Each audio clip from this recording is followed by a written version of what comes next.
It's time to play ball. Welcome to the podcast with no limits. Whether it be sports, current events, or random thoughts, this is the place to step in and stay a while. Your host is a proud alumnus of Rio Hondo Prep, a former minor league baseball umpire, and a man with strong opinions. Welcome to the Get Home Safe podcast and your host, Matt Hersema.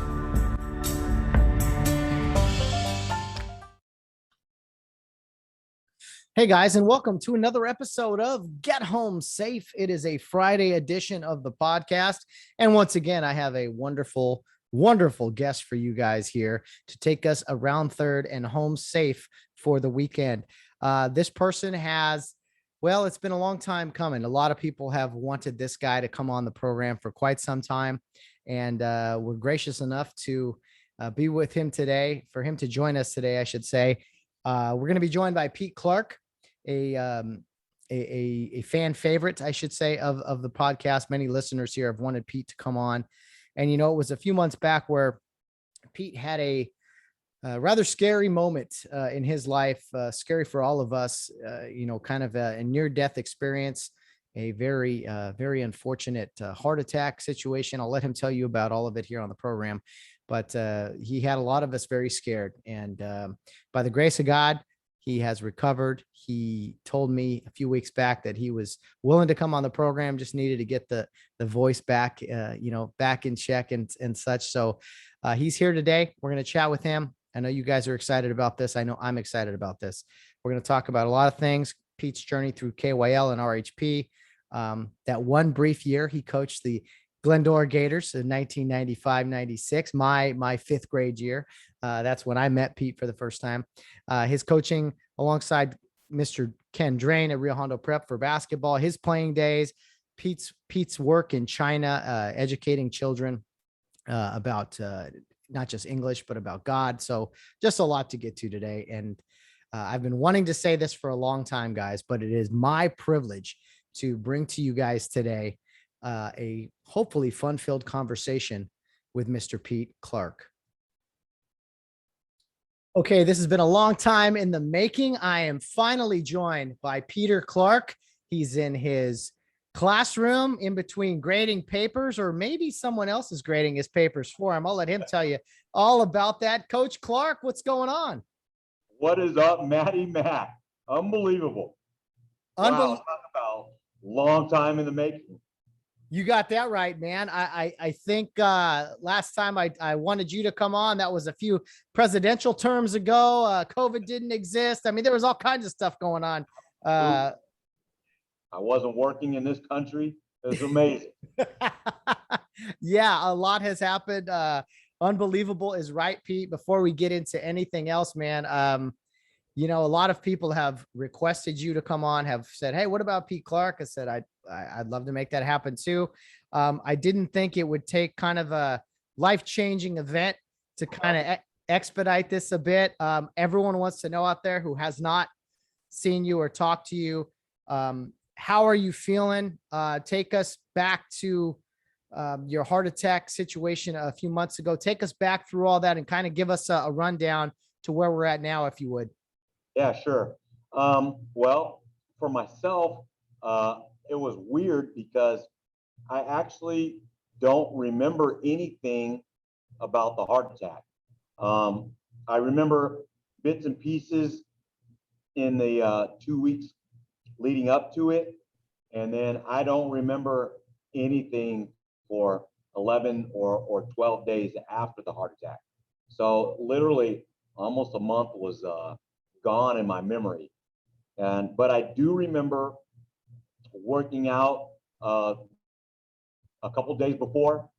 I was doing shoulders and went after it pretty hard and did chest that Wednesday and felt really good after my workout. My wife and I played tennis on Tuesday and then went for like a fast paced walk that we went about 4 miles or so, a little more than 4 miles on Thursday. And then, I was preparing for championship baseball game and championship was Saturday. And from what my wife tells me, my team was doing pretty good and we were winning. And it was probably like 15, 20 minutes left in the game when I went down.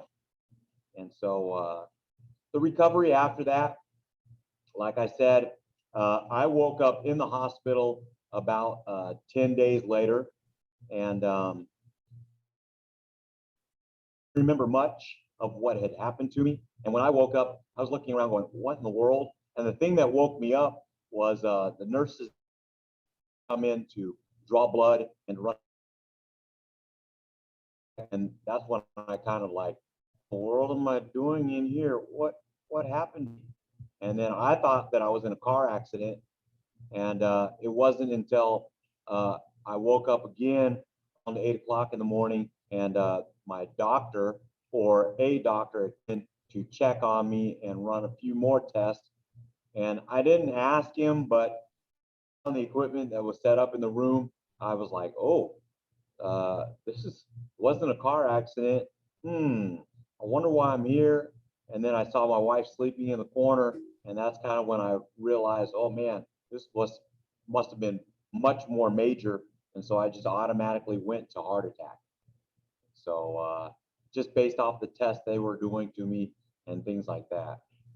So that's pretty crazy. You had no idea. You don't remember going down, collapsing, anything. You just were coaching a baseball game at one moment, and you wake up 2 weeks later. I mean, you see stuff like that in movies or something, but Right. you don't ever to experience that. I mean, first off, Pete, how old are you? I am 49 years old. You're 49 years old. I think most people would say that you look to be in great health and great shape. You don't really have any excess weight on you or anything. You're very active. So when most of us heard about this, we were all stunned, not just for your age, but also your health. And it put a lot into all of us. Like, wait a minute, this can happen to Pete. It can happen to anybody. So you started to think about or to realize it was a heart attack. At that point, were you like, wait a minute, I'm 49, I'm in relatively good health. How could this happen to me? Right. And I think I went back even, if you even go back the whole probably 10 years or so, I was constantly going to a gym 3 days a week at least. I was doing some type of cardio as well.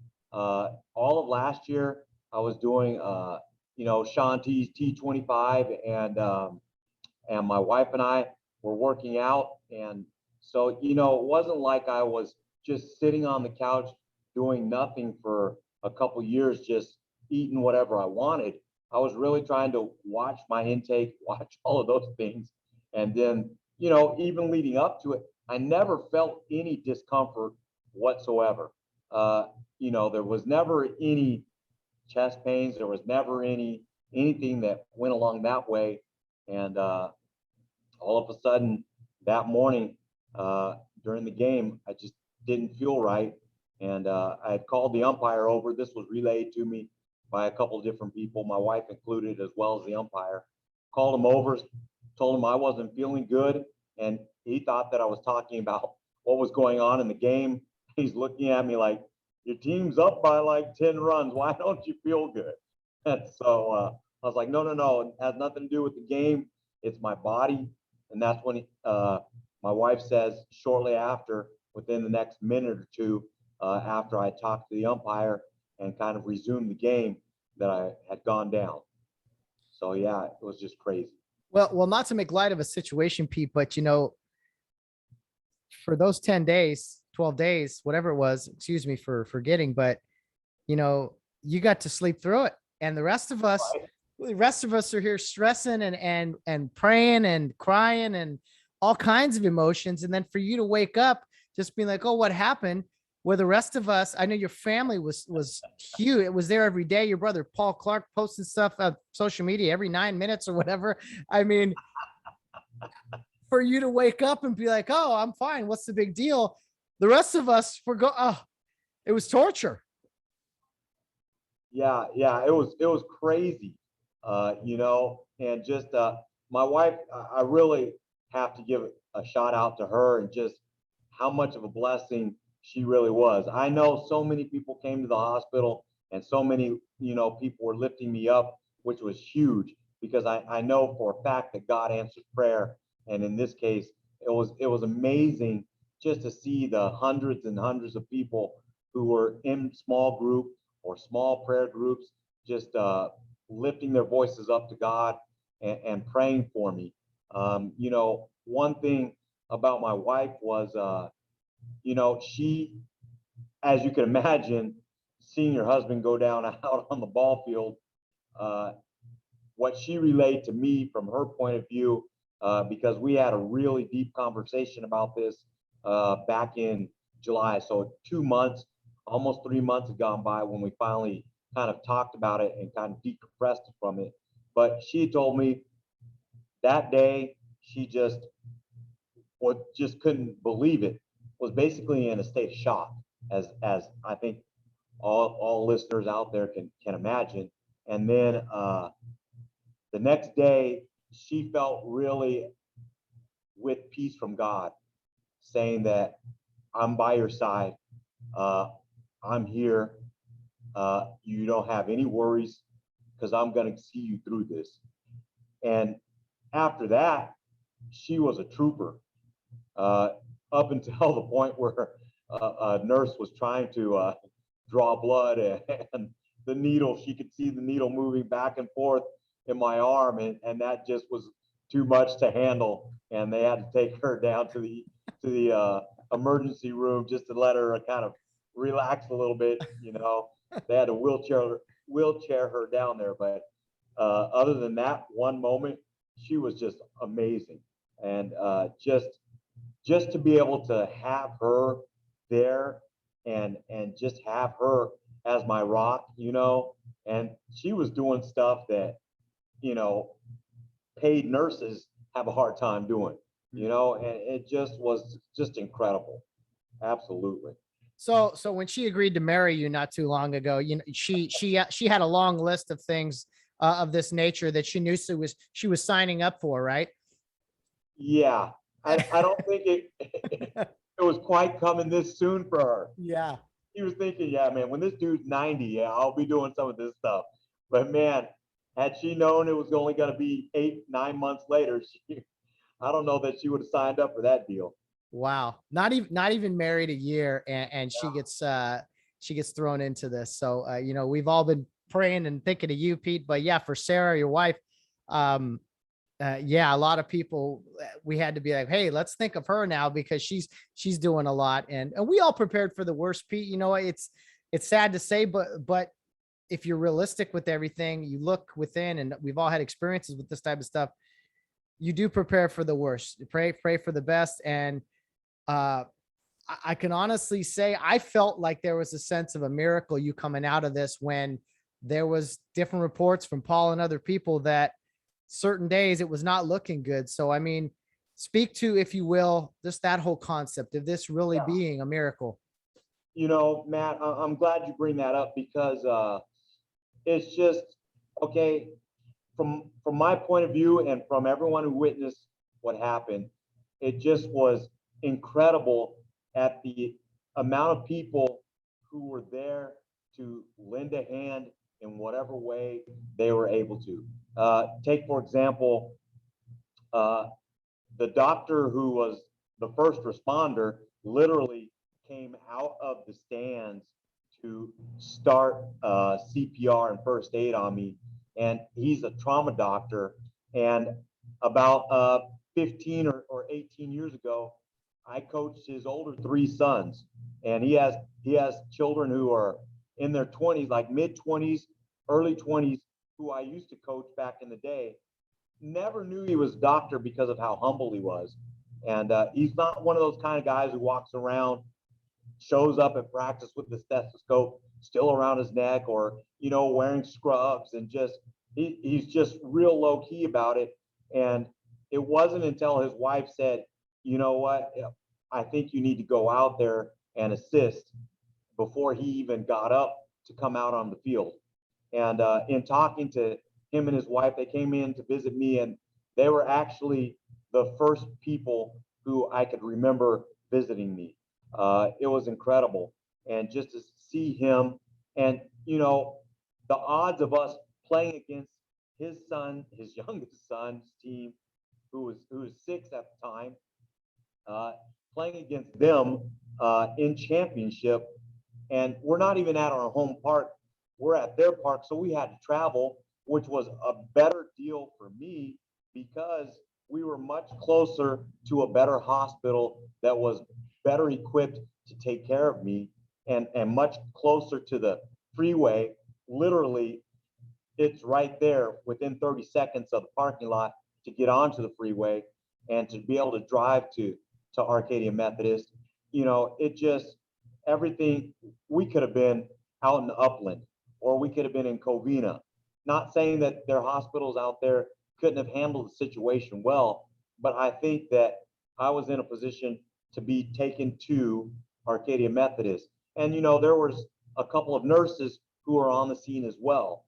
And there was also the, I forget what they call it, but the clear machine. Yeah, at the park there. Yeah.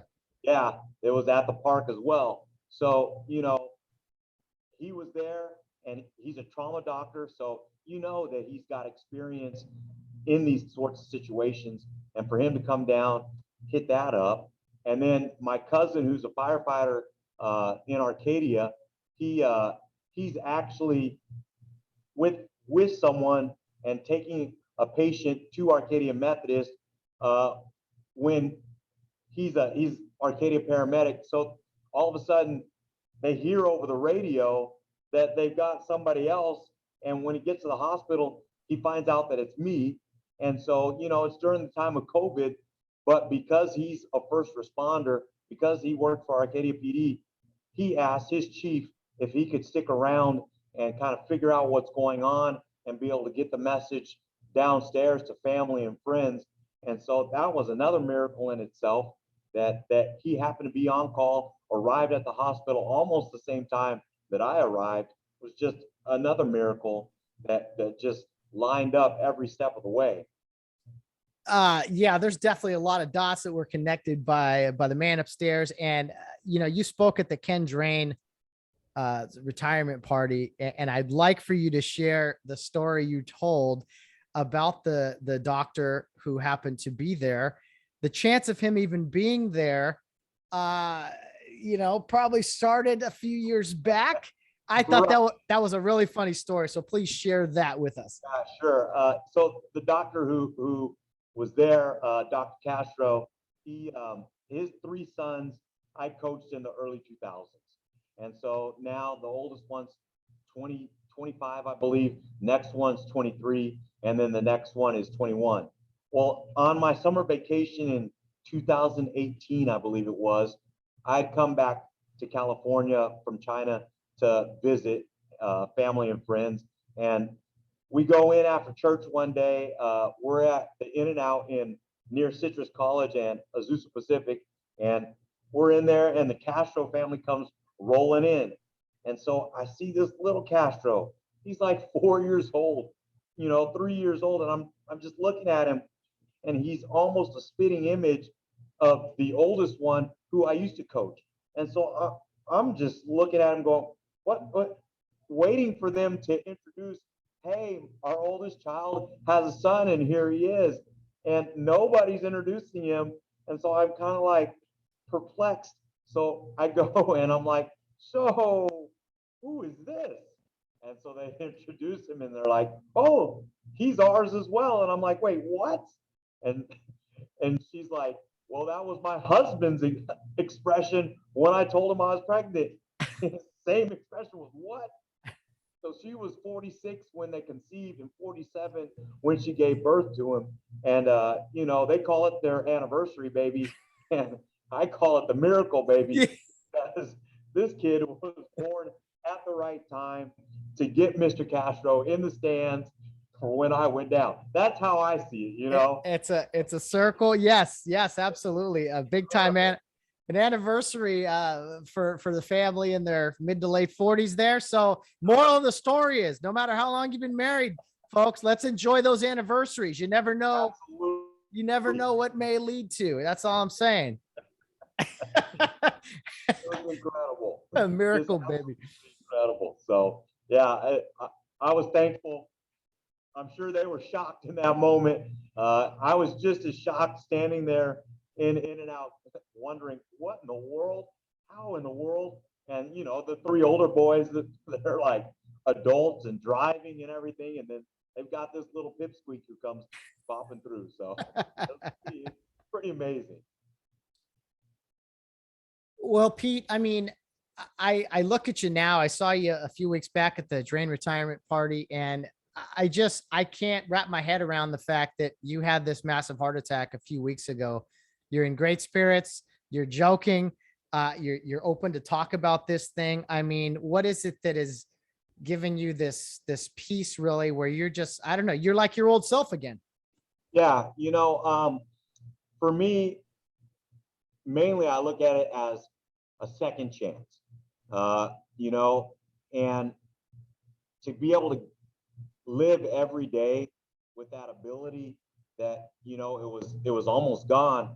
I really feel like in some ways like Lazarus, where it just my heart stopped for 6 to 8 minutes, and Mr. Castro, as well as the nurses who were there, kind of kept the blood circulating through my body and my brain.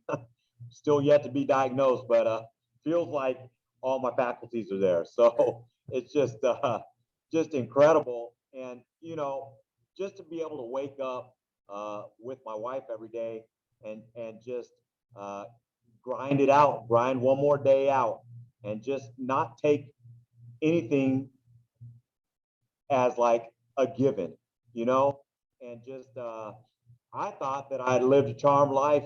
I went over and I was in China for almost a decade, and just man, I thought that that was the greatest thing that God could have done for me. And now He's given me second chance at life here on Earth, and to be able to try to impact people, whoever I meet, every step of the way. And it's interesting that you bring that up about, hey, your attitude seems like really good after going through this. When I went in for a few checks in the hospital back in June, uh, they had warned me that this could be a possible step, could be depression, or deep anxiety, the ability not to move, because they've seen patients go through this and all of a sudden come out of it not enjoying their life, but anxious about the days, anxious. And I think that having seen so many men and women of God already pass away, and just seeing that and knowing that they're in a better place, uh, and just having that to look forward to. Uh, some days here can be difficult. Sometimes it can be rough in the classroom. But looking forward and going, today's a gift. It's God's given me a gift to be able to go out and just share His love. He sent Christ on this earth, that Christ loved us, that Christ gave up His own life because He loved us. I'm not even close. There's zero chance that I'm going to be anything close to what Christ ever was. But just that joy that He sacrificed Himself for me. I was no good. you know I I'll be the first one to admit that I had all kinds of issues. uh, I wasn't very nice to my classmates when I was in middle school and high school. And if it wasn't for Christ coming into my heart and changing it, I wouldn't be here today. And I'm so thankful for that. And just, I thank God for that every day. I thank God for my wife every day, uh, because, there's a time where I was content, and I felt, okay, I'm okay, God. If I don't get married, I'm okay with that. But he saw fit to bring her into my life, and hopefully she feels the same way. Uh, Going through COVID, not in your own country, and having to go through that in not the most ideal conditions has been tough for her.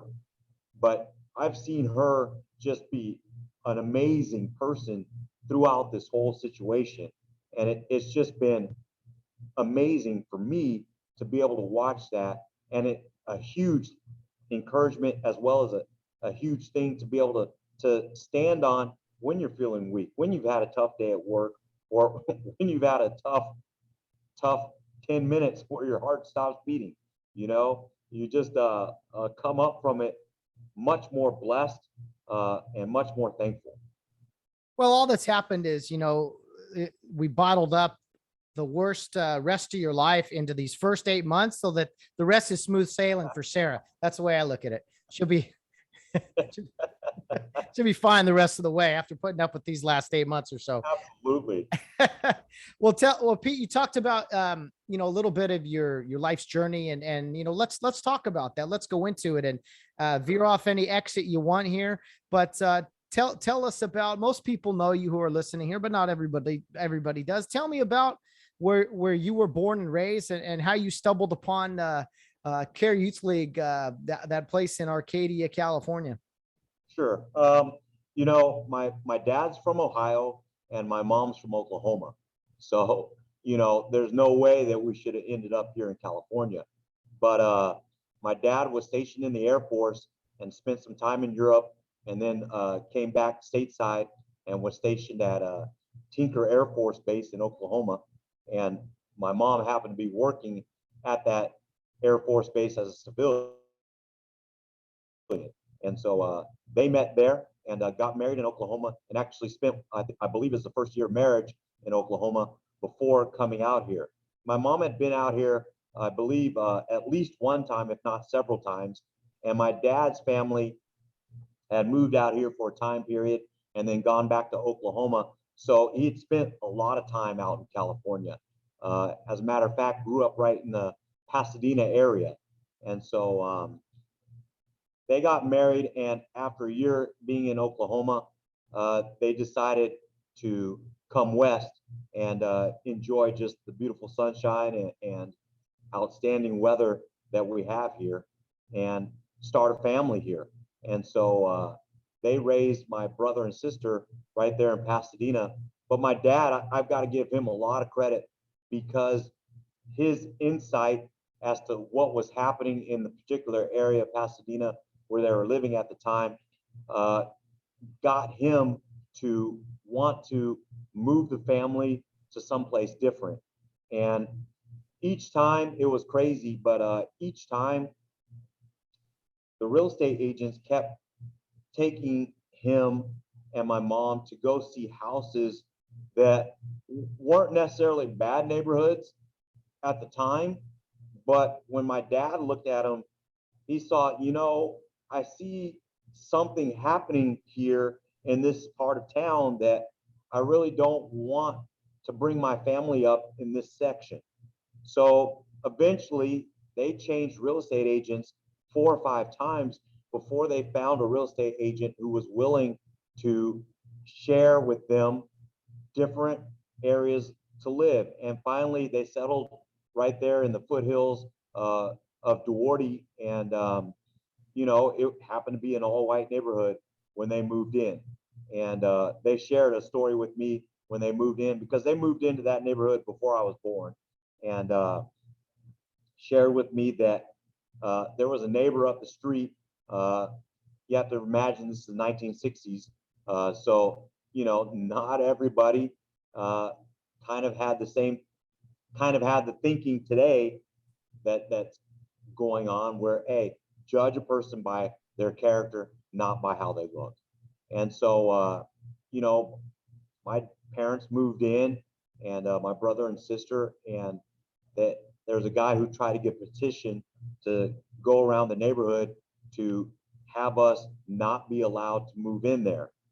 But Wow. fortunately for us, nobody else in that neighborhood felt the same way and didn't sign the petition. And so this guy ended up moving out of there with his family. No idea where he went, and it's unfortunate for him. But it was very interesting.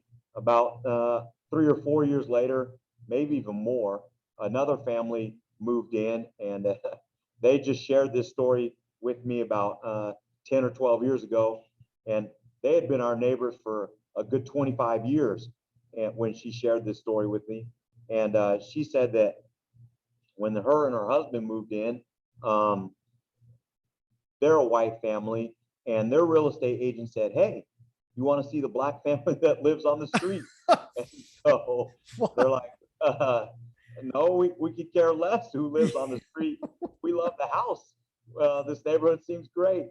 And so, no. Let me show you the black family. And so, Oh, they got in the real estate agent's car, and the real estate agent drove down the street and drove them past our house, and said, "Look, right there. That's where the family lives. That's where the family lives." It's like just stop it. almost Stop it. being like a zoo exhibit almost, Oh my Just goodness. come on down and see them and check them out. But it was a great place to grow up. Nobody in that neighborhood judged us by how we looked, but judged us by the character of each and every person in our family. And growing up there was wonderful. Everyone was great. My best friend Mark Atencio from up the street, awesome guy. We grew up together until we were 12, 13 years old, and just had a wonderful time, and just everybody in the street. Our neighborhood was so great that we were able to have block parties, and every 4th of July, we'd seal it off, have block parties. Everybody would chip in, and the firefighter who moved in down the street, he would bring his firefighter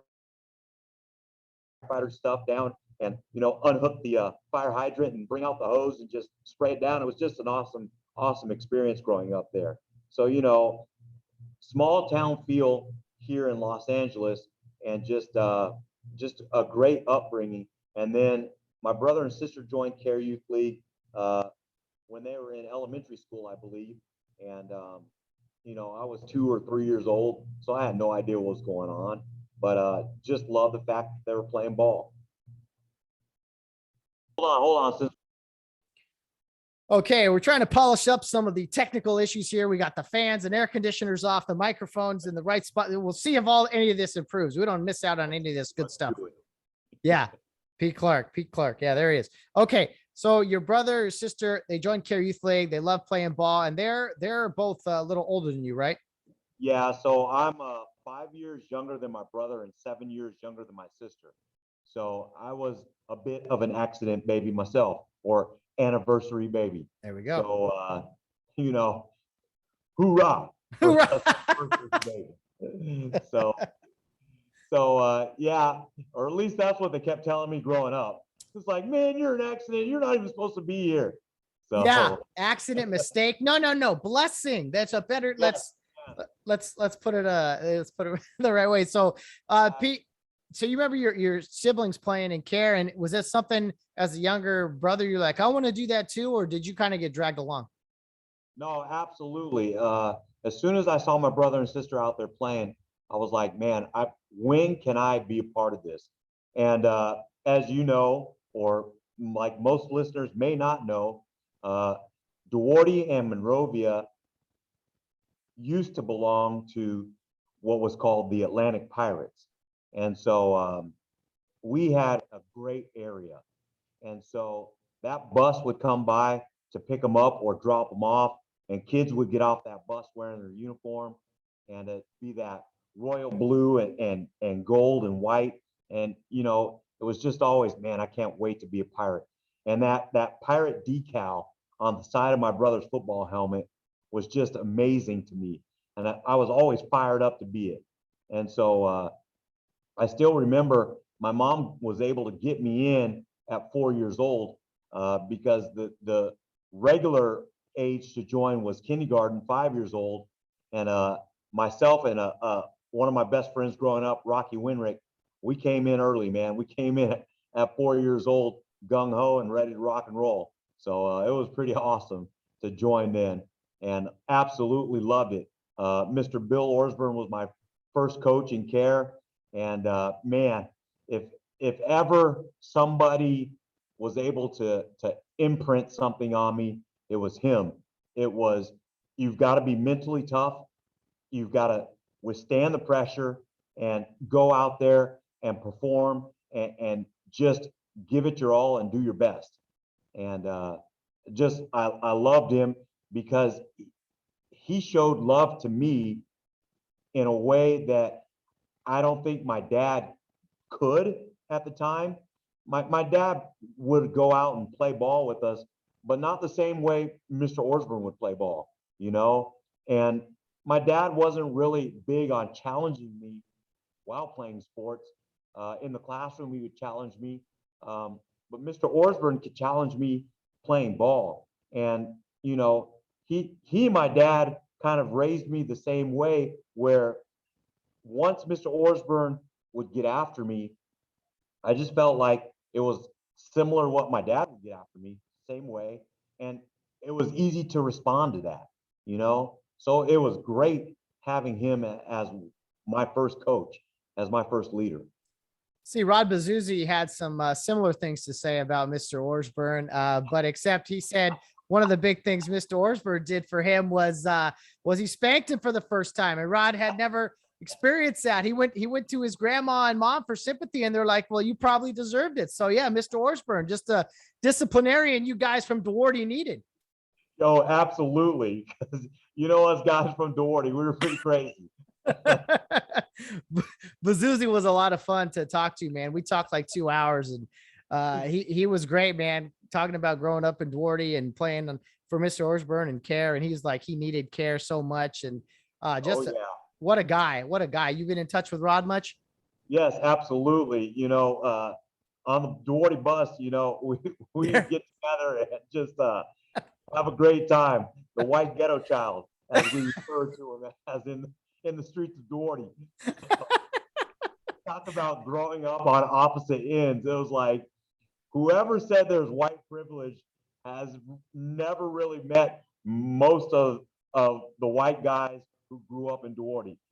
I think I had more privilege than most of the white guys who were on my team than you know, what's going around nowadays, especially for Rod. You know, he just being one of the only white students at his school, and just having to walk the streets of South Duarte there, because you know, in every city, in every story, in every movie, there's always those railroad tracks that separates the city.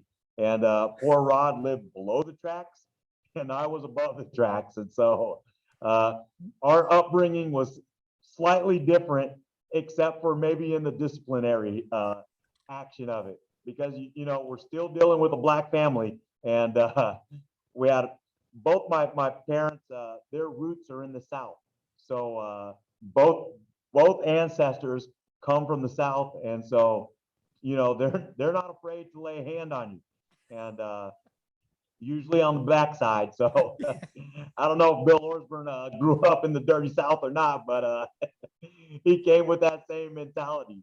And you know, my dad and mom were 100% behind him. Hey, if any of my children are messing up, hey, you know what to do.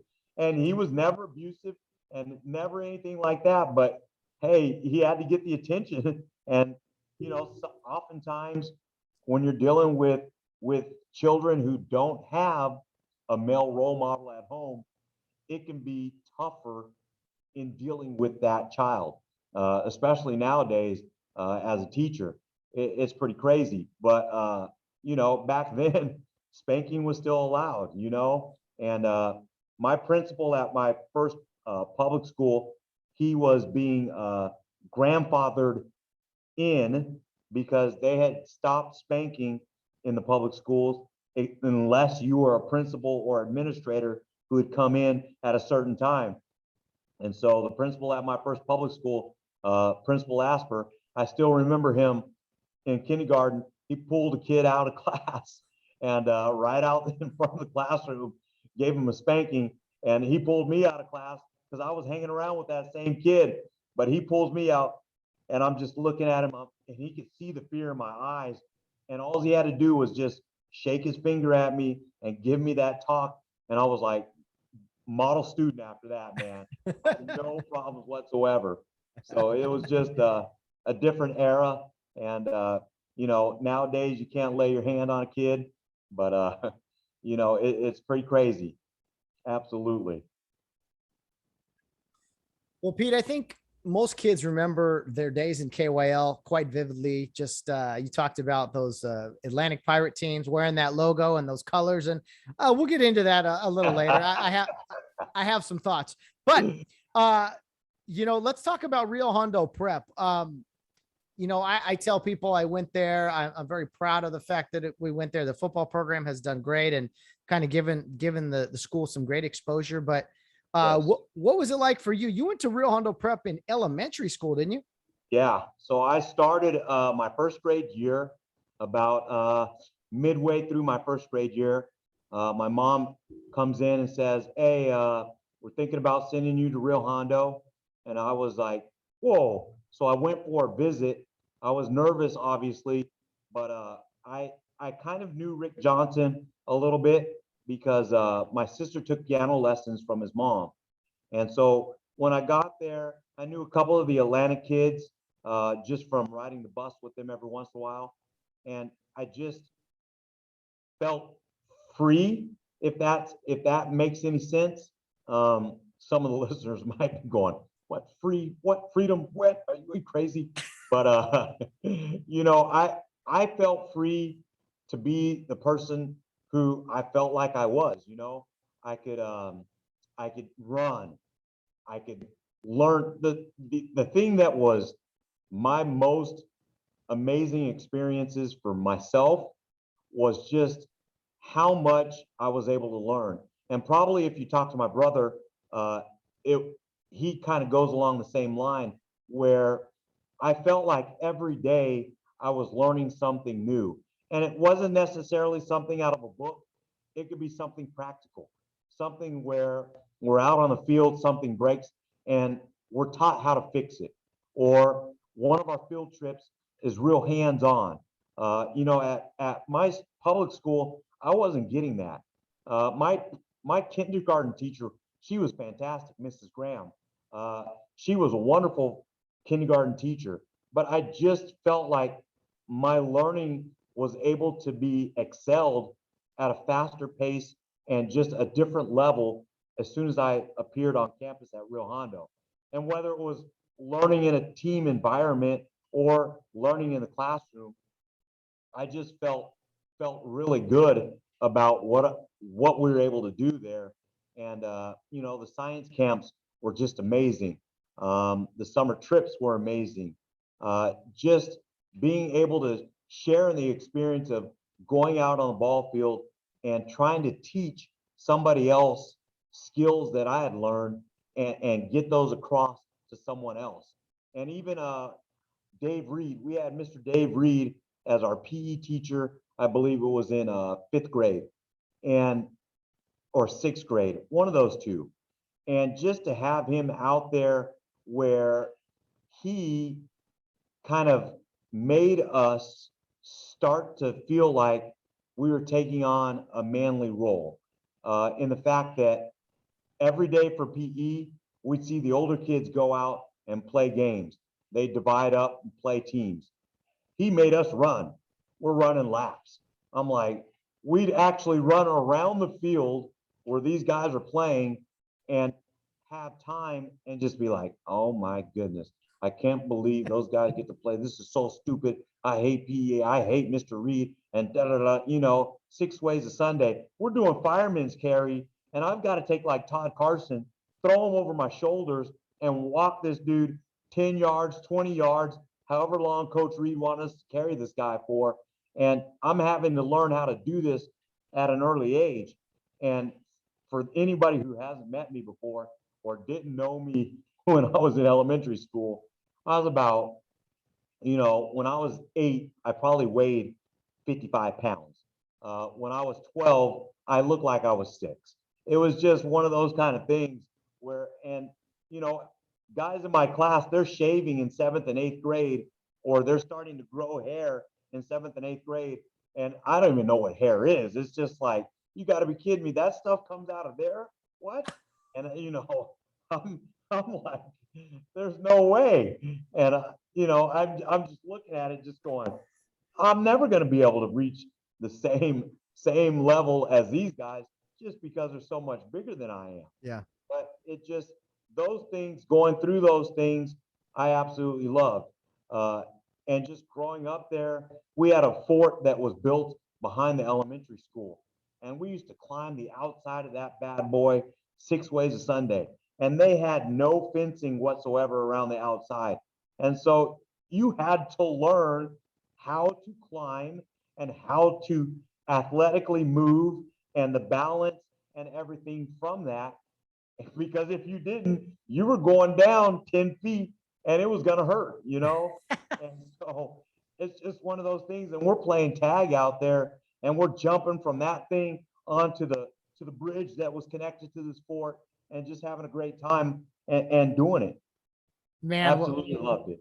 that's outstanding. Yeah, just learning life as a kid, running around and scraping your knees and getting hurt a little bit. Just that's how you learn. I love it. You mentioned Todd Carson, a good friend of mine. He told me, I don't know if you remember this. I think you were just waking up in the hospital, and he brought up, I guess you guys raced when you were very little kids at Rio. Oh, yeah. And I'll let you tell the story. Do you remember what he told you in the hospital bed? No, I don't remember what he mentioned to me, but I do remember like the first day or maybe the second day on campus was like, okay, let's race. And I'm like, you've got to be kidding me. That's what I love to do. It's just like in my mind, I was like, oh, we get to run? It's like, because at my old school, man, there were so many rules for us that you really couldn't get out there and enjoy it.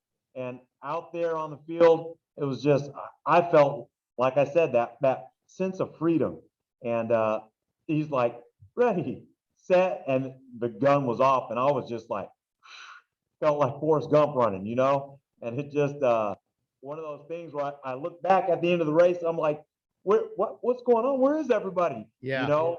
Because growing up in Duarte, you had guys who were just as fast as you, if not faster. We had Mike Whiteside out there. These guys all ran fast. Dwayne Daldy just super quick. So I absolutely loved it. Well, Todd's very athletic, and no one beats him in a distance race, but in a sprint, the guy has bricks. I mean, I think I might have even been faster than him in a sprint. But dude was this quick twitch dude. But so I had lunch with him after he saw you in the hospital bed, and you were awake. I don't know how alert you were, but he told me that he told you, hey Pete, that first day of school back in Rio, you beat me in a race. And, I think I'm ready for the rematch today. While you're in the hospital. Absolutely. Could have taken me. I don't know. I might have had money on you still. I don't know. Maybe Sarah pushing the bed. I still think with Todd sprinting, he might have had a chance. Might have been pretty even. Matt, my problem is I think I would have run the wrong direction. Oh, yeah. After all the good stuff you were absolutely you were doing there. Oh man. So speaking of Todd, speaking of other guys, you go into high school. Pete, I really do mean this. I've talked with a lot of your former classmates, Todd, John Lee, Vazuzzi and Rick Johnson. I mean, you really did have one of the most legendary, not just classes, but group of guys there on varsity sports, especially. You guys won the football championship in 90. You got so close in 91 with the best basketball season Rio's ever seen. And then I think lost in the semis in baseball. What can you tell me about your legendary teammates and classmates really of that time that I'm sure you're still lifelong friends with, but for a few years, a small window in your lives, it was the best of times? No, really, it absolutely was as a collective group. And, all of that in my mind was kind of forged on the field when we were in elementary school and in junior high, because I think when you go through something like that And we learned that nobody's going to have our back out there. You know, if it was up to the administrators at RHP when we were in elementary, they'd have kicked the whole group out of school. You know, and having grown up to become a school administrator, I can see in students why those teachers were like, get these kids out of here. There had to be at least 6 guys they wanted to kick out of school. And for whatever reason, other teachers would speak up for us. And we kind of had that on a chip on our shoulder of nobody likes us, nobody cares for us, and we're going to go out there and prove them wrong. And I think it was huge when Coach Train came in and started coaching us in junior high. I don't think he knew what he was getting his hands into. And maybe he did, maybe he didn't. But as soon as we were able to get someone to lead us in the right direction, guys just had each other's back. I still remember a time where we're in elementary school, we're out there, and Rick's got an older brother, and Todd's got an older brother. And these guys are 3 or 4 years older than us. And so when they're out there, they just start just slugging it out and just throwing blows. And all of a sudden, Rick's like, don't do that to Todd. And he's talking to Todd's older brother. And all of a sudden, Rick's older brother comes in and is like, wait, you can't talk to my friend. And all of a sudden, these 2 guys are going at it. And guys from our class are wanting to get into the mix just to help them out, you know? And it just, whenever we went on summer trips, it was like nobody messed around with us, or we wouldn't let anyone mess around with us. I still remember walking into a bathroom. I believe we were in like Wyoming or one of the Dakotas. But we go walking into a bathroom. This is our sophomore year, I believe it is, maybe our freshman year. And I hear someone drop the N word. And I heard it as we were walking into the restroom. So I'm thinking, man, who said that? You know, and I'm just a scrawny little nobody. But I felt when we were in a group, I felt like, hey, I could handle myself. And so walk in there, I'm like, who said that? Thinking it was somebody from our group. And it turned out to be some truck driver who, not even a truck driver, just like a guy who had stopped in the rest stop along with us, and another guy he called the N word to. And I'm like, what'd you say? And he's like, as he's walking out, you heard me. And I'm just like, you gotta be kidding me. And so as he's walking out, Coach Dowd walks in, and Coach Dowd's a big man. And so he's like, hey, what's going on in here? And this guy sees Coach Dowd, and he's like, he doesn't have much to say. So he walks out, and as we're walking back out to the bus, you know, it's our group. There's like 6 or 7, maybe 8 of us in that group who are willing to fight this dude because he dropped the N word. And it wasn't that the fact that it was the N word, but he disrespected one of the members in our group, and we weren't going to let anybody disrespect anyone from our group. And I still feel like that's the same mentality we have today, because if I call any of those guys in a heartbeat, they're going to be there for me, no matter what's transpired over the years, no matter what their job is.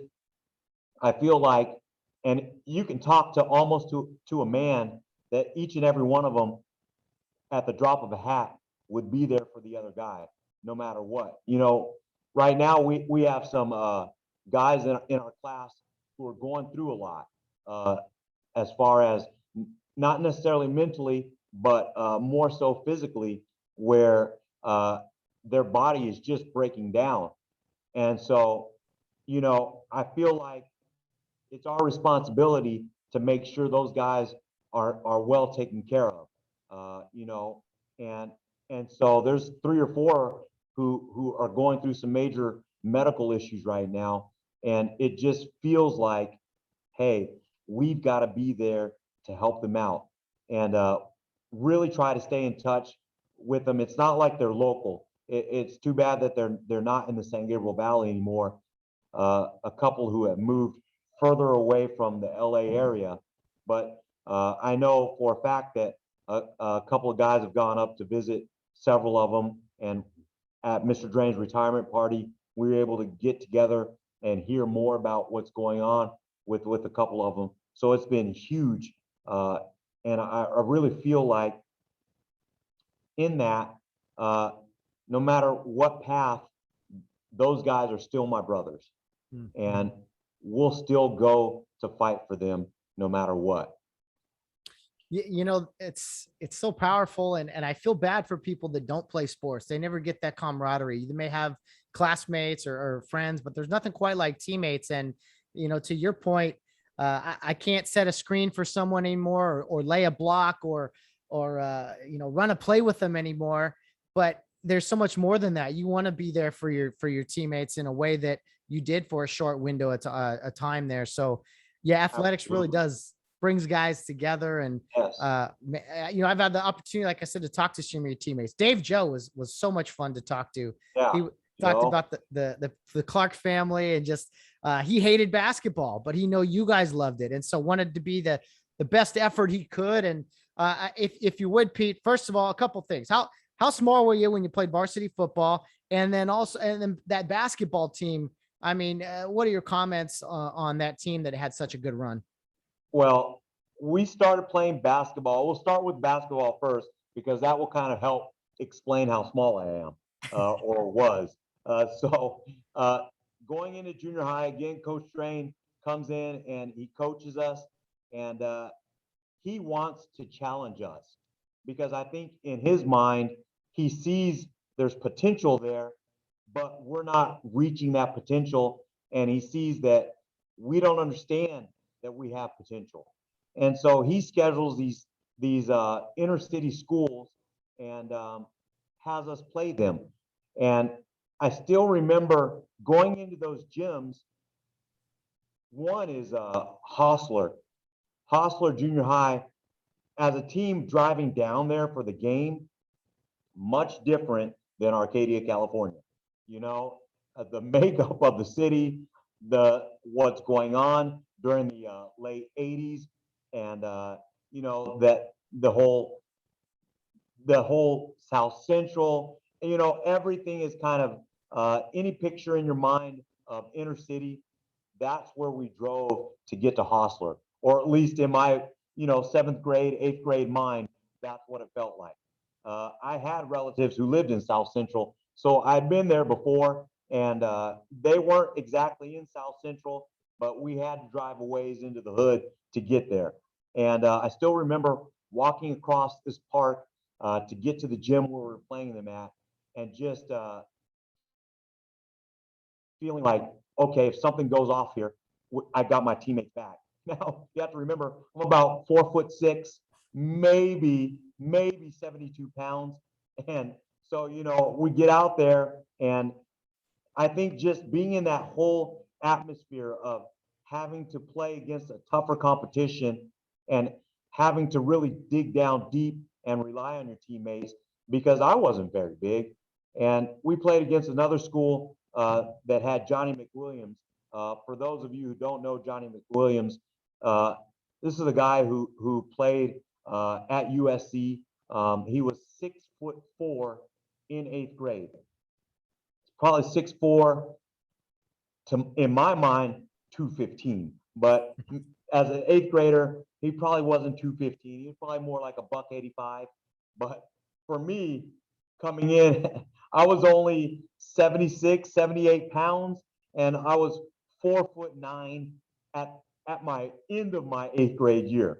So when I played him, I was probably like 4'7", 4'8", and I still remember we're playing a game at Cal Poly Pomona, and it's a big fundraiser. So our school made pretty good money off of this.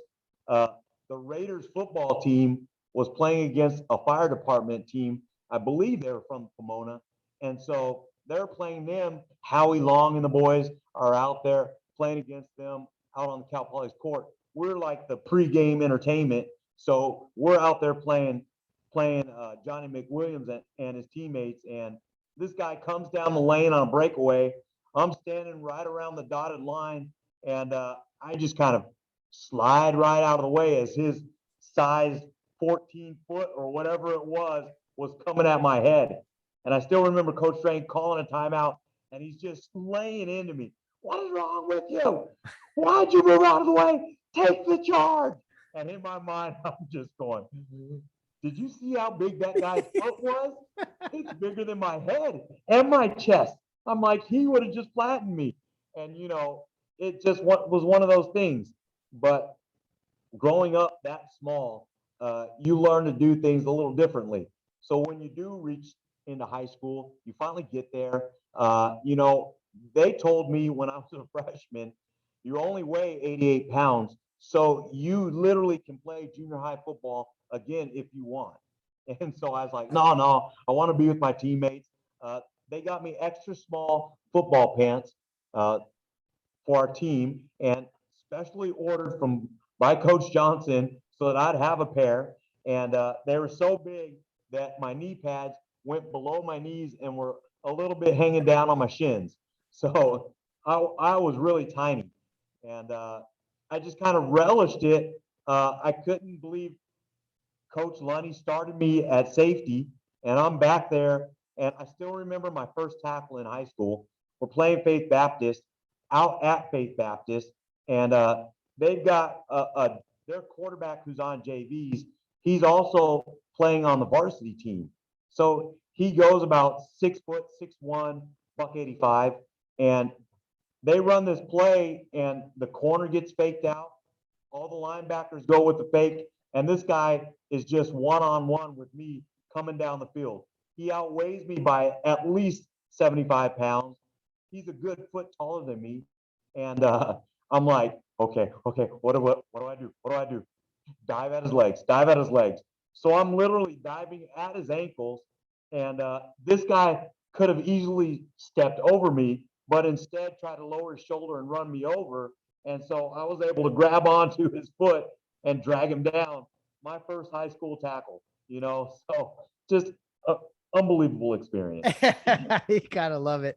The best way I've heard to describe your basketball team and give you a few sentences here to talk about it. But the best thing I've heard about you guys was that you just knew where each other were going to be at all times. And you guys were just, like Coach Normandale said in Hoosiers, 5 pistons firing together, No, that's exactly how it was. And it felt like to us being out on the field or out on the basketball court, I should say, because Coach Drain started with us in 7th grade, this whole new offense. And whereas before, growing up in the Kare Youth League basketball offense, everything was point guard. You have 2 guys on the wing, 2 guys down at forward. You just pass. Nobody really breaks. You make cut, and then you're back to your position.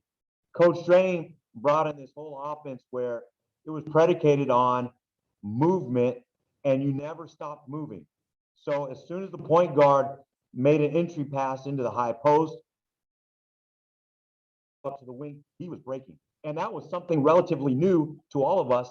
And once we started playing these other teams, because our size was much smaller than them, we had to move. All 5 guys had to move, and all 5 guys on the court had to know what each position did and what each position does on offense, because you never knew when you were going to find yourself at 4'9" playing the center position. Because after an off-ball screen, all of a sudden you're breaking. Now you're filling that center position. So there was multiple times where I'm finding myself down on the low block, trying to post up on a guy who's 5'11", 6 foot, guarding me down on the low block, and I'm only 5 foot, 5'1", and calling for the ball, And in Coach Drain's mind, it didn't matter who was down on the low block.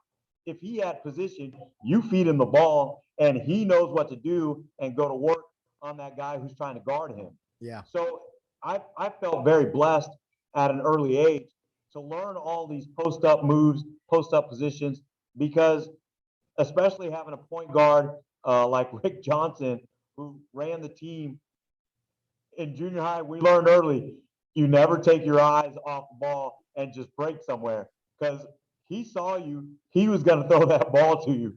And a couple guys would take it right off the head and, and all of a sudden you're getting subbed out of the game because you weren't ready. Joe Parks, another great passer. He'd dribble down, go behind his back, and with the left hand, feed you. And you just had to be ready. So all 5 guys on the court had that mentality. No matter if you were a scorer or you were just out there for defense or rebounding, all of us knew from number 1 on the team down to number 12 on the team, you knew where to go, you knew how to get there, you knew how to manage it, and it was almost as if you could replace us with one of these 12, and the offense wasn't going to stop moving. And so all that's a credit to Coach Strain and just building that up in us and teaching us the way to how to do it. Yeah, man, absolutely. I heard you guys, you just switched, man to man, you switch on defense because you're all kind of short anyway. So it didn't matter. I mean, special team. You guys got so close. I've chatted about it here on the podcast a few times. And hey, there's bigger and better things in the world, but you know what? Hey, for 4 years, baby, there was nothing bigger or better to us, Nothing else mattered. No, I look back and I miss it all every day. Well, Pete, you went to college, for a long time, but a long time. I was on the doctor's program, a decade or so, but you're coaching in RHLA. And Pete, as I mentioned earlier, you're a lifelong Atlantic Pirate, very proud of the royal blue and gold. Yes, sir. But there was one magical year, 1995, 96, where you went east, young man. You went east to Wingate Park, and you came across this ragtag bunch of kids known as the Gators. Not many good Gator teams throughout the history of Kare, I'll say that. But you had the opportunity to coach my AAA team, my 5th grade team, man, and coach alongside Gary Shintaku. I don't care about all the Atlantic years. Talk to me about that 1 year with the Gators, that AAA team specifically. Yeah, that year was really special for me in 2 ways. The first was I also coached a 7 and 8-year-old team, so they were 2nd graders, and I think your brother was on that team. So I had Sam on that team, and we had 22 players, and we did not win a football game. We broke up into 2 teams and lost every game.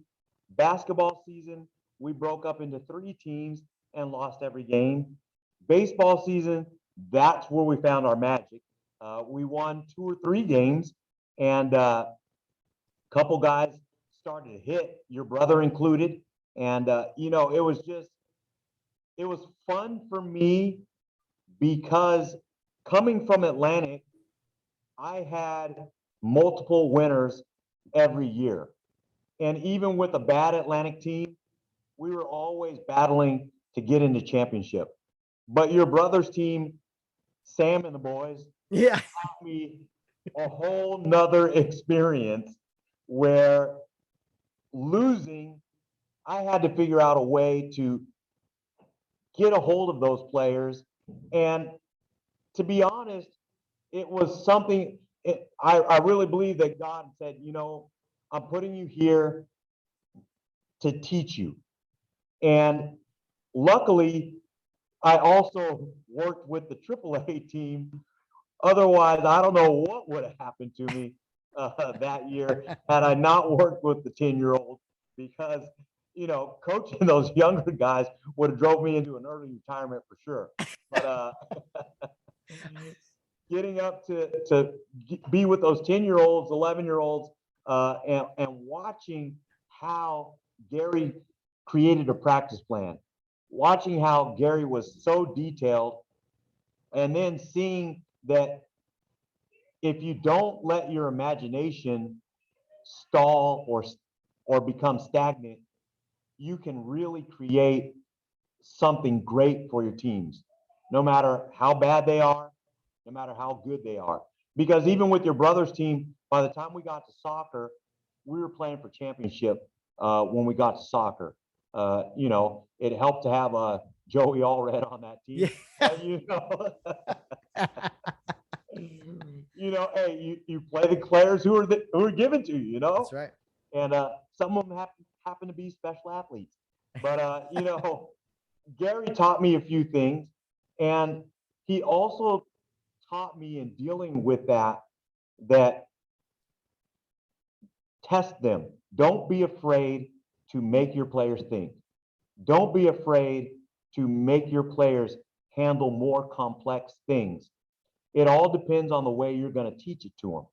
And I saw Gary take high level offenses or high level schemes and break that down for you guys as fifth graders, and for you guys to be able to take that and to really put it in play out on the ball field or on the basketball court was just incredible to watch. It was a great learning experience for me and for my teaching ability, and not only teaching but also for coaching as well. It was just incredible that year. Well, Pete, there's nothing better, I think, in competition than when you beat somebody who is better than, if you're honest, they're better than you. That it's David Goliath, whatever. And I remember that football team, and we had lost to it. I'm not to go down memory lane here in youth football, but you know, we had lost. You know, go ahead. Yeah, I think it's super important.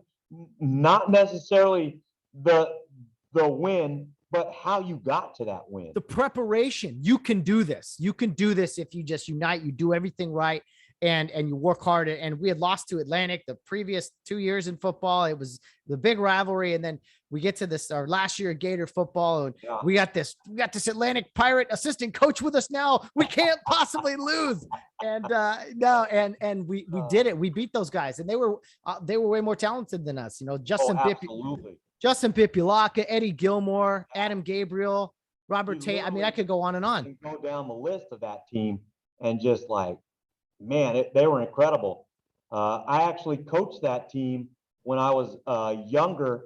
I was doing my mentorship underneath Coach Dan Kirby, and he had those guys, and we were playing. I believe every year that they were a team, they were in the championship game. Yeah, and they were just stacked from 5 years old on up. A couple of them went on to play, you know, college football. That's how good they were. Mm-hmm. Just incredible. And to have that Gator team as fifth graders, because they beat us earlier in the year, you know, and just to see you guys, your determination and preparation, and you know, you weren't afraid. I think that was huge, and that taught me, and anybody else who's out there who's a coach or a teacher can teach you. You don't have to be afraid of the obstacles that are in front of you. You can learn to get over those obstacles. You can learn to be successful. Oh, absolutely. And, you know, for me, you know, I look back and I laugh about it. You know, it's a, you know, fifth grade football or whatever, but that was a moment for me as a kid where I was like, that light bulb moment of, hey, if you set your mind to something and you're determined, you might fall short, but you can at least have a chance of accomplishing Absolutely. it. And so that a fun year, man. And they got us in basketball on a half court shot. Yeah. Still devastates me to this day. Robert Tatum. I can still see it. It's just like, that thing's going in. No way. I was just like, unbelievable. Half court shot, nothing but net at the buzzer. Just a battle of will. I thought that game was probably more violent than the football game. Oh, I think you're absolutely right. There's a lot of blood and skin on those concrete courts at Wingate Park. Oh yeah. So Pete, you're one with, you know, you coached one of the best Gator teams ever, and my brother's team too. And then you went back to the Pirate side, and you coached for many years in the Atlantic Pirate organization there. As I mentioned, in college, a long time. Did you kind of have an idea what you wanted to do while you're in college, or did you kind of bounce around? Did you know you always wanted to be a teacher? Well, it's funny that you asked that question, because when I was in 8th grade, I felt, now I don't know, you know, I don't know who your listeners are, and I know that people probably won't believe this, but I really felt like God was calling me to be an English teacher. I had no idea. As an eighth grader, who has an idea of what they want? But I really felt like he was putting it on my heart. And there was nothing nobody said. This was the crazy thing about it. Nothing nobody said to me. No coach, no teacher, no pastor, no minister, no parent, nothing. Uh, because my dad was in banking, my dad was in finance, and my mom worked for Southern California Edison. So theirs was just like, hey, whatever you want to do, go to it and get after it. And so I was just like, wow. And I remember kind of shocked that this was on my heart. And so it's funny too, because in eighth grade, I wasn't the best student. You know, I was smart, but I'm not like Dave Joe gifted where, you can just grab a book, read through it and figure out, okay, this is what I'm supposed to do on the test. Uh, but I really loved it. I love learning new things. I love English. I love literature. And when I got into high school, I thought that I would be counseled a little bit more on what I should do to prepare for college. And I found that, the Marsha Keelers and the Jason Hans and the David Joes of the world kind of had a path that was kind of, set for them or at least guided them. Mine was, uh, why don't you start at the junior college? And it was just like, I was like, well, what is junior college? I didn't even know. My brother played at Citrus, but it took a minute for me to realize, okay, Citrus is a junior college, and from Citrus, you can transfer to a four-year university. Anyway, I get to college, and my senior year, I did really well. And in history, we took a national exam, and I scored in the 98th percentile. So I felt really good about history and not so good about English. Then when I got to college, I felt like, okay, yeah, I can double major. I can do English and history. And then I kind of ran into a couple of teachers who weren't very good in my mind as far as English was concerned, and thought, okay, yeah, history. So switched to history, and that started this whole saga. And then what I actually transferred in is kind of a mind kicker. Uh, I transferred as an architect. So I didn't even transfer as English or history or teaching or education, but as an architect. So I actually went from Citrus to Cal Poly as an architect major. And so got to Cal Poly, was fired up to be at the four-year university, was super stoked, and just the whole uh, environmental design program was not what I was looking for. And unfortunately for me, my counselor had 300 plus other students, and he had his own private practice that he ran. So he wasn't giving me much advice either. So lo and behold, I'm not doing well after I get to Cal Poly. And I just feel like God kept coming to my heart at just crazy times. I'd be sitting in the classroom and it's like, hey, this isn't the class that I wanted you to take. I'm like pushing it down, pushing it down. Yeah, I got it. Yeah, I know this, you know. And after struggling, really struggling for a year and a half, I was like, man, I got to finally listen to God, and I got to get out of here.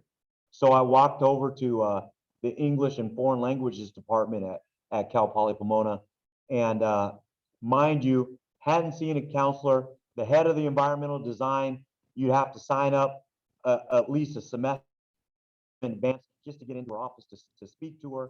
I go down to English and Foreign Languages, and I walk in, and theirs was so different. It was like, hey, how can I help you today?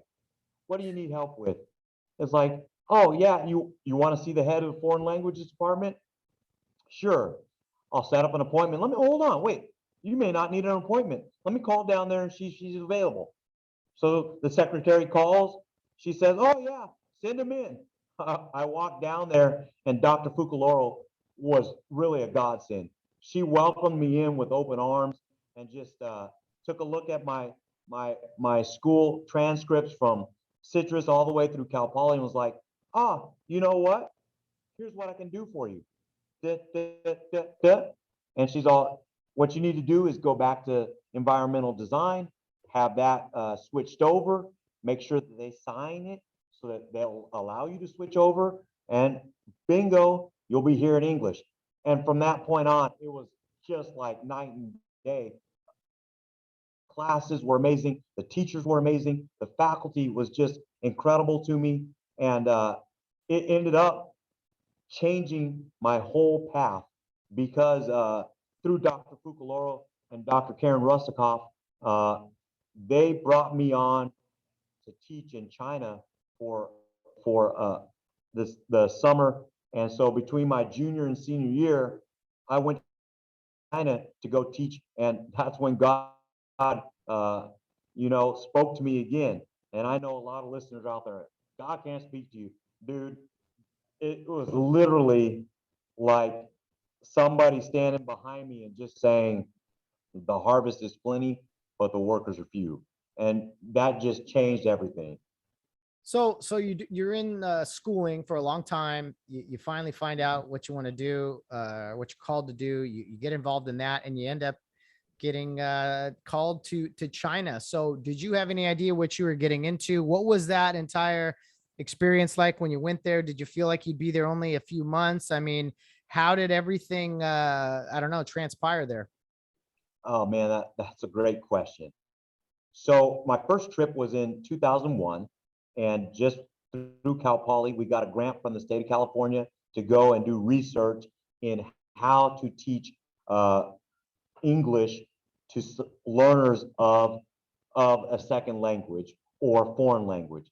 And so we collected a lot of data, wrote all that up, and submitted that. And so they took care of the cost for us to travel there. And it really opened my eyes to being able to go in. And here's the kicker. The whole reason why the program got started was because Dr. Fukuloro, who's the head of the English and Foreign Languages Department at Cal Poly, and was up until I believe last year, and she's kind of scaled back her duties a little bit, as well as Dr. Karen Russakoff, who was the head of the master's program for teaching English as a second language and foreign language. These two ladies traveled to China in 2000 and were there giving seminars and visiting different university campuses. And they're at a university in Beijing. And this is in 2000. And they give their talk, and then they open it up for Q&A. And one of the students raises his hand and says, excuse me, why are all Americans selfish, lazy, and greedy? And they were kind of like, what? Where did you hear that from? Who told you that? And after they were told, the student goes, well, it's right here in my English book. And so sure enough, it was printed right there in their English book. And so the two women got together after that meeting. Were like, how can we change the average Chinese person's mind of what Americans are? Because yes, we do have lazy Americans. Yes, we do have selfish Americans. Yes, we have greedy Americans. But most of the Americans work very hard to support their families. Most Americans go out there and try to be productive people in society. And so taking that into consideration, they're like, how can we put together something that will represent America? And so fast forward, to the fall semester, and I'm in a class with Dr. Fukuloro, and it's a class that's set up to bring your computer and multimedia, yada, yada, yada, into the classroom to teach high school students. So I get there, and during the middle of class, she asks, hey, you want to go to China? And I'm like, no way, and all the students around me are like, what? How come Peter gets to go and we don't? And then a couple of them were like, oh, China, I don't want to go to China. It's like, you're going to get run over by a tank, or, the people there are going to arrest you for being a foreigner, and so this kind of floated up in the class. And so then a couple of weeks later, she said, no, I'm serious. So the whole spring and winter quarters, we were preparing and doing lesson plans, getting ready to go over and put on this camp. And when we got there, we had no idea where we were going. We landed at newly built Pudong Airport, just outside of Shanghai, and we were driven for about 6 hours into a city called Hangzhou. And from Hangzhou, we went over and went to Hangzhou, and there we went to a small podunk little village. And in this village was just amazing group of teachers, amazing group of students. And based off of that, we almost left all of this because of what was going on in our classrooms, because the administrators at this particular school wanted things done one way. And from there, our teachers were like, hey, wait a second, we're not going to do it that way. We've literally spent two quarters preparing all of our lessons. We want it done this way. So we had a big sit down conversation with them, and they're like, okay, we'll do it your way. And once they saw us get in the classroom and teach their kids and see how much their students' English improved by the time the summer camp was over, we taught for 21 days straight almost. I think we had 2 days off in between those 21 days. And the kids, they grew so much. Dr. Rustikoff figured out that we taught a semester's worth of English in that time. Wow. That we were there for 3 weeks. And you could see it pay off almost by day 7. You could really start to see it. And that's kind of what made us all kind of high five each other every night when we got home. So much work, Matt, was put into that. It was crazy the amount of work that we did as teachers to prepare for each day that we went into that classroom with those kids. Oh, I can't imagine. I mean, English as a second language for anybody is tough. I mean, especially there. I mean, so you guys got the ball rolling, you got your juices flowing and everything, and it just motivated you to do more and want to stay there longer? Yeah, so after it was over, we had a tour of Hangzhou, China. And while we were there on this tour, that's when I felt God saying, hey, you know what? Take a look, buddy. And as you're looking out around it, you just see, because I was on a hill that's raised above this just beautiful lake in the city of Hangzhou, beautifully designed. So coming at it from an architectural standpoint, the city was outstanding, just beautifully designed around this lake. And to be above that and to see all of these people down there and just going, wow, that's amazing. And he's telling me the harvest is plenty, but the workers are few. And I'm looking out going, you're right about that. Yeah. you Yeah, no know, doubt. because you don't see really any foreign faces back in 2000. Yeah. It wasn't real chic to go visit China back then. And so, but I felt on my heart like something needed to be done, especially in education for them learning English. Because what I found is I went back for 6 years straight, 6 summers straight, either leading a group of students from universities here in the States to China, or being a person on one of those groups. And because of that, I got to see so much of China, especially in the early developmental stages of China, that when we finally got into it, I realized towards the end, I was doing seminars teaching Chinese teachers how to teach English. And Wow. many of them would come back to me, we love what you have the methods that you're using here, but we can't use that in our classroom. Our students won't thrive on that. And so I was asking, well, what's going on there? Why won't your students thrive? Why can't you use it? Because we've seen the evidence of it. And, I really felt it put on my heart that, hey, you got to come in here and try to do something. Mm. And, I don't know, because by then I started working at a school in Duarte. And so I had been there for 8 or 9 years before I felt like, okay, it's time for me to go to China and really see if I could put in this program that God is putting on my heart to put in. Wow. Well, I know you went there and you told us when you would come back and forth a few times, you got, I don't know. I think it was, you told us, they called you Michael Jordan or Kobe Bryant a time or two. Just so you're like, yeah, I'm a little shorter than those guys.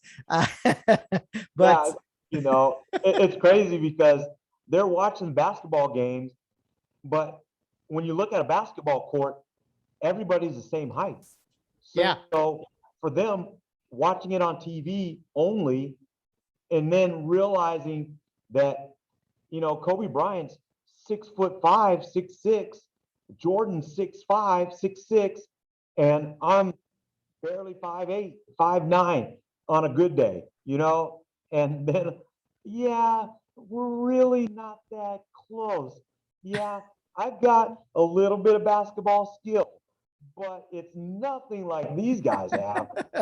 I'm not even in the same city as these guys, not even in the same zip code. And so, but they really were so gracious and wanting to learn. That was a great thing. The kids there, they just want to learn and eat everything up. oh yeah, It's the adults that are kind of pushing everything back, going, wait, whoa, whoa, whoa, whoa. I don't want you learning everything. How about just stick to the plan that we have here? And so, just I shaved my head one day and they're like, oh, Michael Jordan. And I'm like, yeah, not so much. And then telling the students there, hey, I'm from LA. Oh, do you live near Kobe?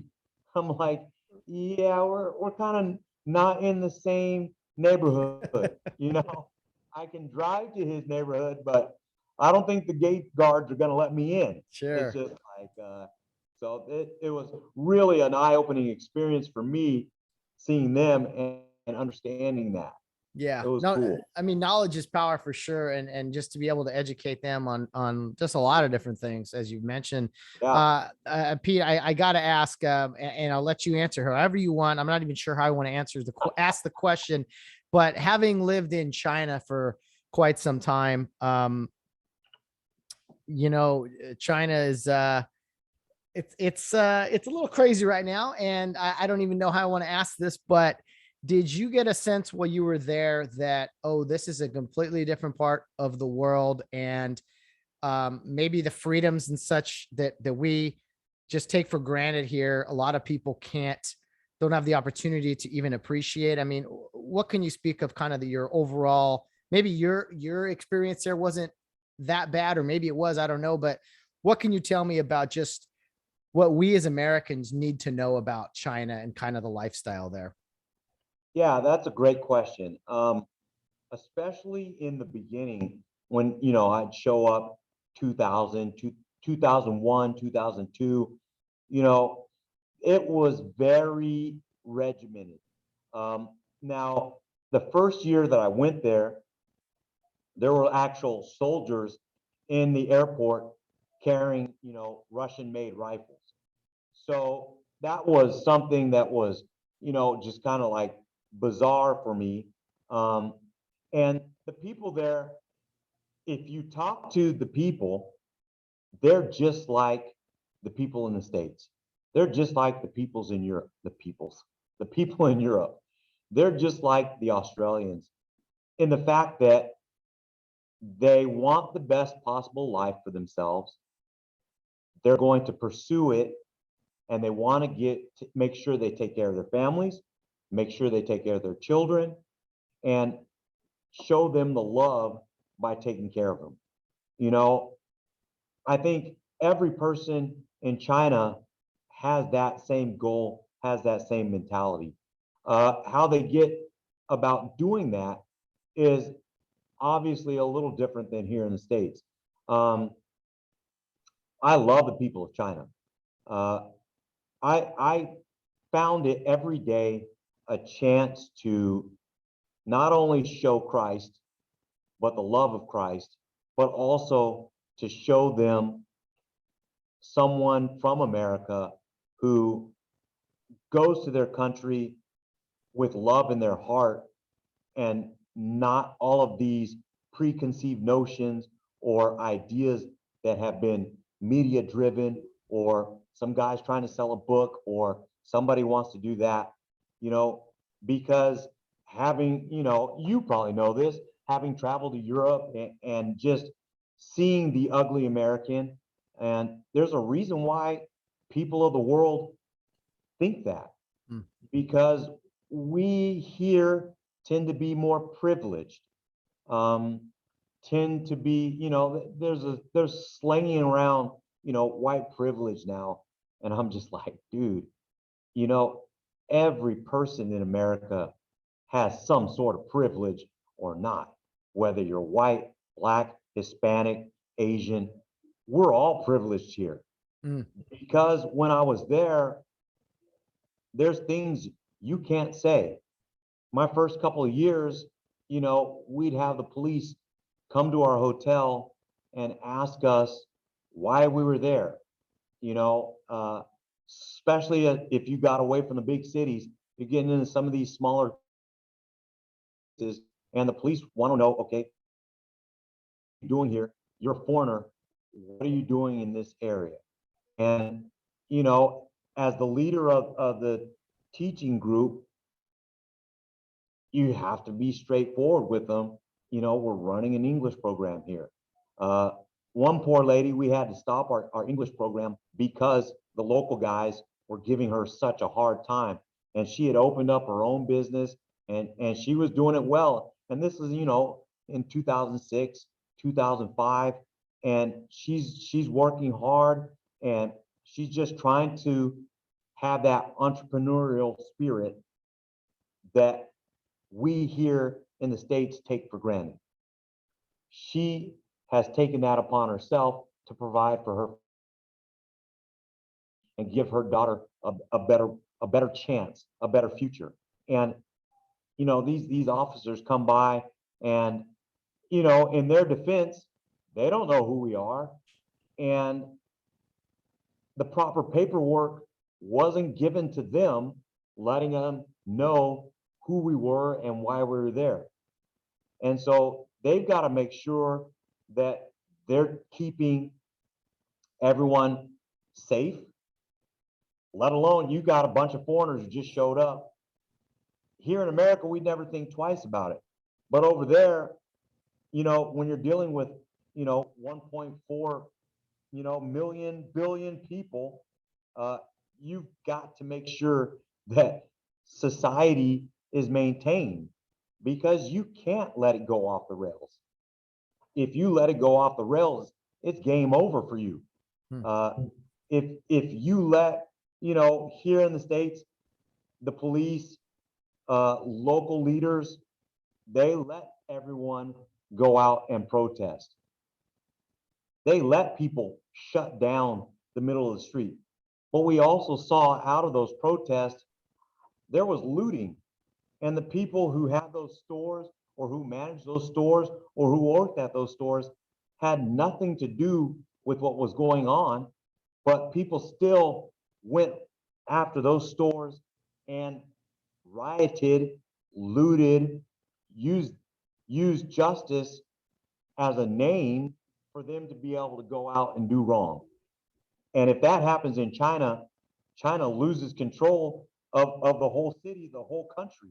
Hmm. And you can't allow, because it's so dense, the population is so dense, you can't allow that to happen. And in their defense, I wouldn't let it happen. If I'm a civic leader there, you can't let stuff get out of control like that.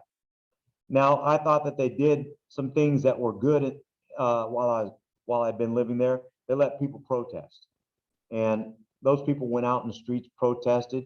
and they let them break off some steam, let some steam out. But that doesn't happen very often. And, nowadays, for foreigners there, it's getting more and more difficult because I think the world opened their arms to them, and they're the factory of the world, where every country is having stuff made in China and sent back to their country.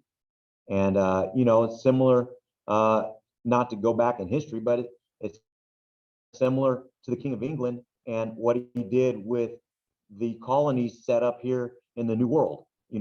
Stuff was being taken from the New World, resources were being made here, sent back to London, and those resources were there, then sold in London at a higher rate. And all of a sudden, those same resources were coming back to the colonies and sold at London prices, and the colonists couldn't afford those.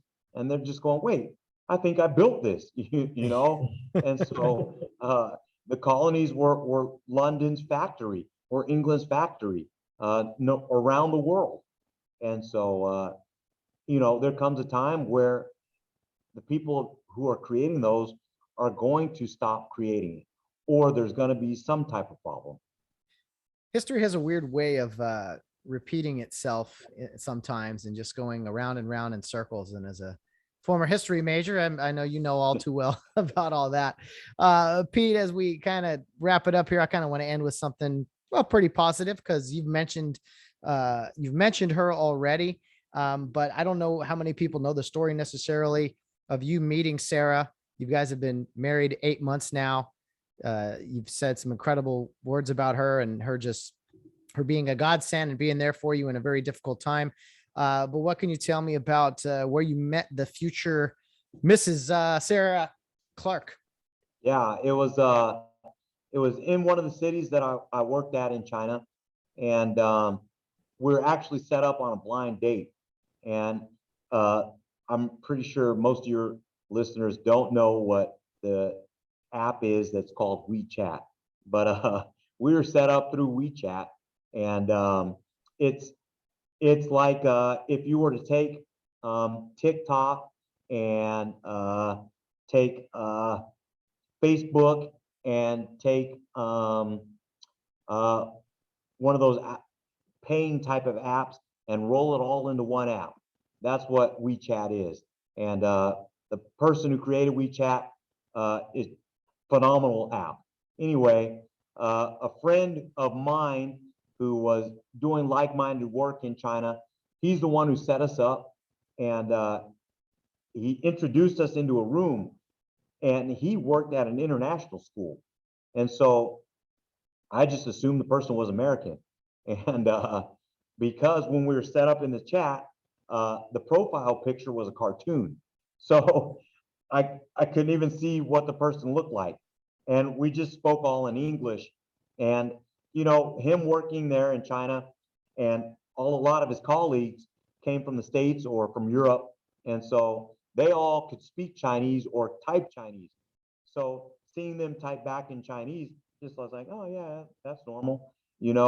Oftentimes my British friend Ben and I would chat back and forth in Chinese, and every once in a while, use English. And so it's just one of those things. I don't know how to explain it. Anyway, we decided to meet at Starbucks, and the Starbucks there are incredible. They've got 2-story Starbucks in so many locations, and they're just well run, well done. And this one happened to be like midway point between our two houses. So as I'm sitting there, I arrive early because she has a work meeting, and she gets there a little later. So I set up camp on the second floor with a visible exit to my right, and the stairs that she has to walk up right directly in front of me. And so she has to turn her back towards me as she comes up the stairs, so I could use that as a way to get out. And so anyway, as she comes walking up the stairs, I'm just like, I think this is the person. And I'm like, whoa, not bad at all. And so as she comes up the stairs, she sits down and she gets there about 5:45 and we just talk. And the funny thing is, we start to talk in Chinese, and because she's a Chinese teacher, my Chinese that I learned wasn't through education or academic means. My Chinese is a survival Chinese. So I can get anywhere around the country, anywhere I want, speaking Chinese and have no problems at all. But in everyday conversation, it's a little more difficult once they tend to change the subject or say something. So it can be more difficult for me. Anyway, that being said, we were speaking in Chinese for about the first 5 to 10 minutes, and she's like, you know what? How about we just continue this conversation in English? I was like, oh, thank you. And so, we spent the next 4.5 hours just talking in English and just having a wonderful time of, just fellowship and just, I think we both walked away going, wow, that was a great time. And just following that up and, a little tidbit, her mom, doesn't like me very much. uh, there's several factors. One is, as you can imagine, trying to put, it's difficult for Americans to understand the Chinese mindset, but in China, a lot of mothers grow up with the dream that their daughters will meet someone in a successful line of work and therefore be success because the parents in China, they don't have retirement plans in China. So the parents' plan is their children. And the 10 years that I was there, I've seen China's one child policy get changed because they realize, hey, we can't handle the amount of older citizens in our society if families keep having one child. And the burden on the man is, the man's job is to take care of not only his parents, but also the other parents as well. And if the grandparents are still alive, that burden falls on the man as well. So now the guy is basically the leader of the family unit, and he's got to take care of two retired parents on his side, two retired parents on the other side, possibly two sets of grandparents that are still retired. And so he's got to give the money to them, plus provide for his own family. So the burden can be great for the Chinese man in that. And I think a lot of them do the best that they can, and some of them do it really well. And so, me coming in as a foreign guy, it's like, this guy's just going to take my child. And all of a sudden, I've got nothing. I've got no communication skills with this guy. I've got no abilities to relate with this guy at all. And then my grandchildren are going to be of two worlds. It's like, how can I handle that?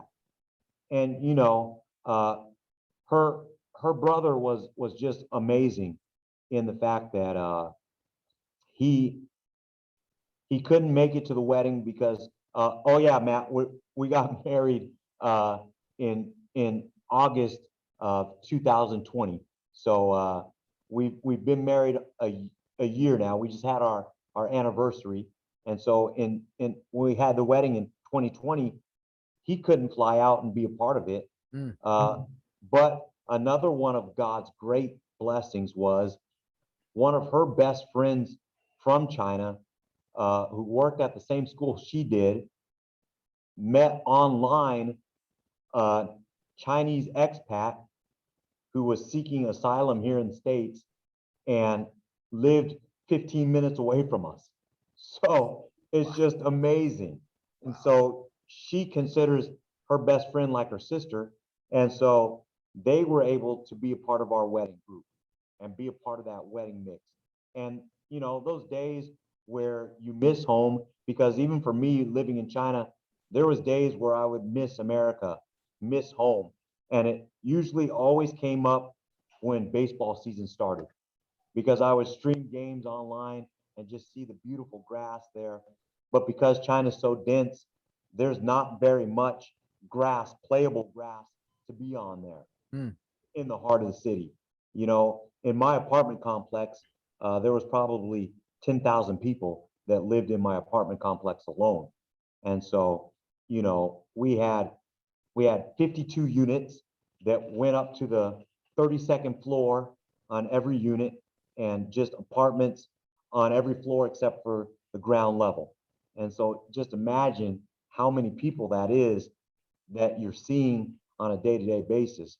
And so just the homesickness, she's been a super trooper in handling that. And it's been a thing that God has orchestrated his plan and had his one of her best friends live within 15 minutes of us. It's just been incredible. And just those times when she misses home or she's tired of speaking English all day and she just wants to speak some Chinese, you know, most of your listeners are, oh, she shouldn't have any problem whatsoever with that. She can go out and she, you know, right there in the San Gabriel Valley, there's just, it's Chinese Central, you know, and we see that every day, you know, and it's been a great opportunity for me to practice my Chinese too. That's right. But it's much different trying to handle a conversation with someone like that versus a personal friend who you consider family, you know? Mm. And it just has been great. She's been amazing. And our our whole experience has been uh, you know, one for me of joy. And I say that as James puts it in the first chapter of going through a trial with joy and having that joy come out in your everyday life. Because when we left China, we only came here for vacation. We literally were flying back February 6th, and we arrived to surprise my family and friends on Christmas Eve of 2019. And we had apartments. She had her apartment. I had my apartment. All our stuff was in there. And Oh, all of a sudden, it's just like, hey, wait a second. This pandemic is global. And it's like my principal at my school, she's like, Peter, don't come back. It's things here aren't going well. mm. And you know, you talk about taking a different stance on lockdown situations. Uh, my city is about a 2 hour flight away from where the epicenter was. And so we're not real close, but you know, we're kind of close enough. And in my apartment complex, you couldn't get, so everyone in my city had to be in their apartment only. And you could go out uh, for 2 hours once a week to get supplies. Talk about a lockdown.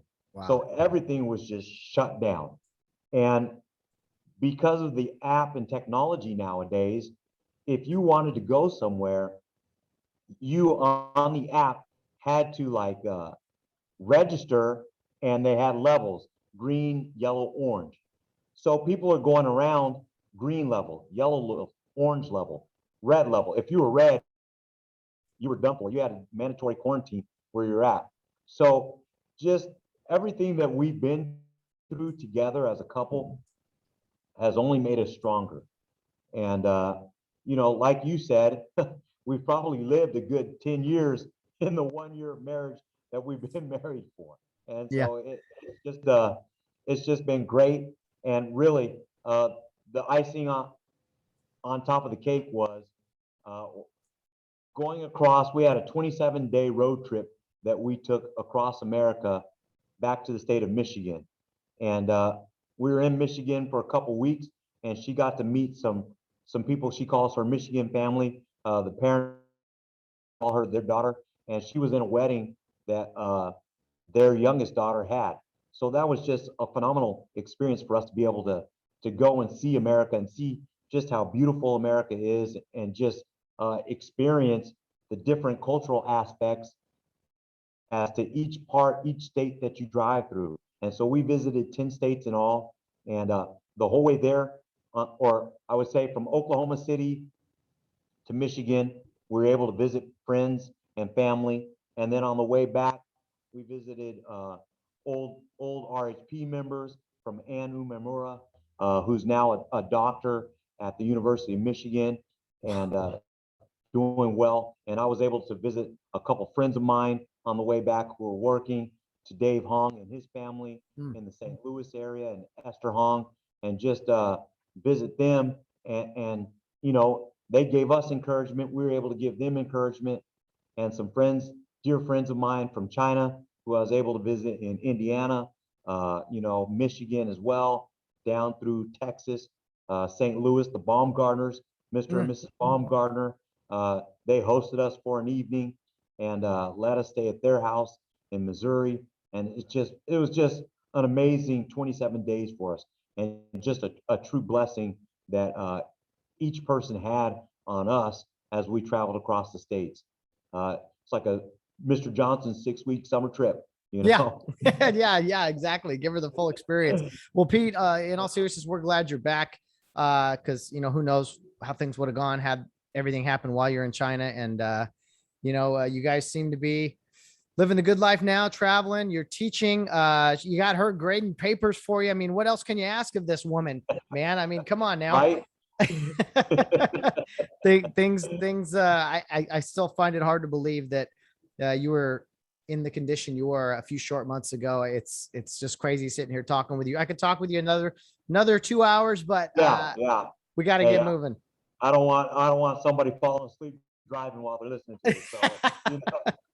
Go take the missus to dinner or something. And man, this has been a pleasure chatting with you. I'm glad we got to finally do it, man. Thank you for sharing all your experiences. Obviously, what happened a few months ago, but also, you know, your time in China, your time in RHP and coaching and everything. We didn't even get to your Oklahoma Sooners. I know you're excited about football season, right? I'm fired up. We'll see what they do in a couple years in the SEC. Yeah. Ooh, I don't know. Be careful what you wish for, man. Be careful.